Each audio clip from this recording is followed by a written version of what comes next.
Hello everyone. Today we're going to be doing a little clay bird shooting. Basically, I'm going to be shooting at these discs in the air from this foot-operated clay thrower. And the shotgun that I've chosen is this 410 Mossberg. Okay, it shoots these little 2.5-inch 410s. Now, you know, a lot of times when I train people, I usually start them off with Saiga 12s. The reason is because the Saiga, they don't have to mess around with the pumping action initially, and they, the 12 gauge is going to give you a much bigger, pattern, about that big. Okay, but for myself, I like using the 410, and the reason is because the spread on the 410 is going to be about that big. It's going to be about 6 inches. Okay. So this is a lot more challenging for me. So instead of getting, a big spread like this, that big with the 12 gauge, I'm getting this tiny little spread. And I think there's a big benefit to doing this. Even though I generally don't recommend shotguns for home defense, the reason is that, there's a lot of things to move around. There's a lot of, you got to pump it. Do you have around the chamber? Is the safety on? It's just a lot of stuff to do. And what I like to tell people is that, everybody knows how to open up the locks with a key. But if you think that when you're under stress, you're trying to get into your house late at night, think how hard it can be to find that right key and get it to go into that keyhole. So even though it's something that's normally very easy, when you're under stress, it's going to become very difficult. And I feel a shotgun for home defense is the same issue. Okay, normally it's very easy to operate, but when you're under stress, you can have problems, especially if it comes to reloading. So for most people that don't practice often, I recommend something like a revolver.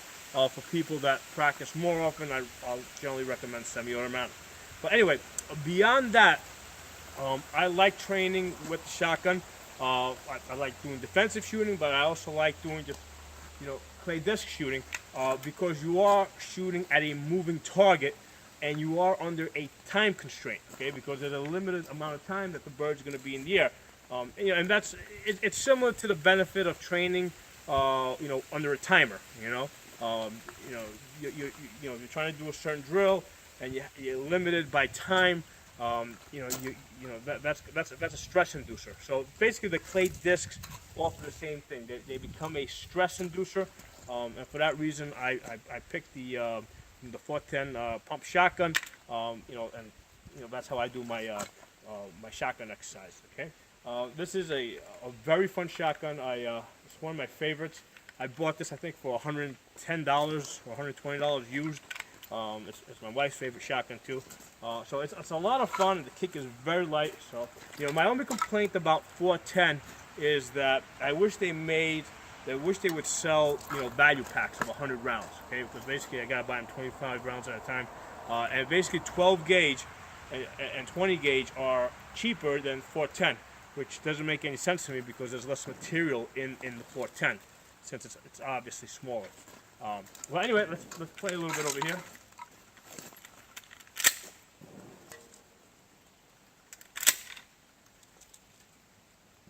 So this is definitely something that I think everybody should get into. Even if you're into ARs and if you're into tactical training, this is an additional skill that you also want to have, on your resume, so to say. It's something a skill that you want to have. Because it's going to basically help you in other things. Okay, here we go. The nice thing about this foot-operated thrower is I can operate it with my foot and shoot at the same time. And the cool thing is, like normally with a 12 gauge, I'm 100%. I don't get any misses. With the 20 gauge, I might get out of 10, I'll miss one. With the 410, it almost becomes a 50-50 sometimes because your shot pattern is so small, and not only that, I pretty much have to hit this within 100 feet. Okay, because if it goes more than 30 yards, the pattern spreads out too much, and it goes all around the disc, and basically you can go all around it and not hit it. So I have to hit it within 100 feet. Okay, so I usually start here, and I practice coming up to this position. So that's part of the drill, you know. Yep, that one broke up.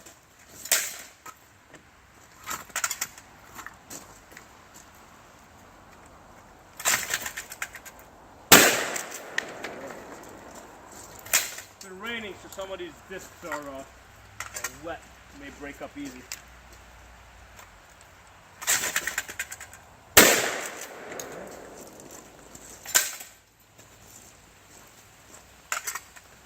So, initially when you start off doing this, I mean, you'll start off in this position until you get good at it, and then once you start getting good at it, then you can practice coming up. And really the key to this is getting that cheek weld. You need that consistency. That's got to go to the same spot every time in order for your sights to line up the right way.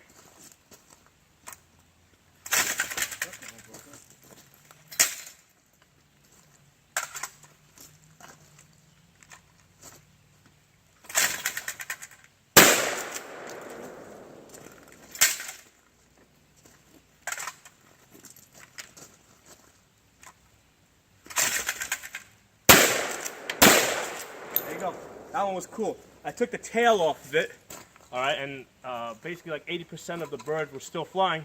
So I took another shot at it and I broke it up. See anything else in here? Looks like I got one more.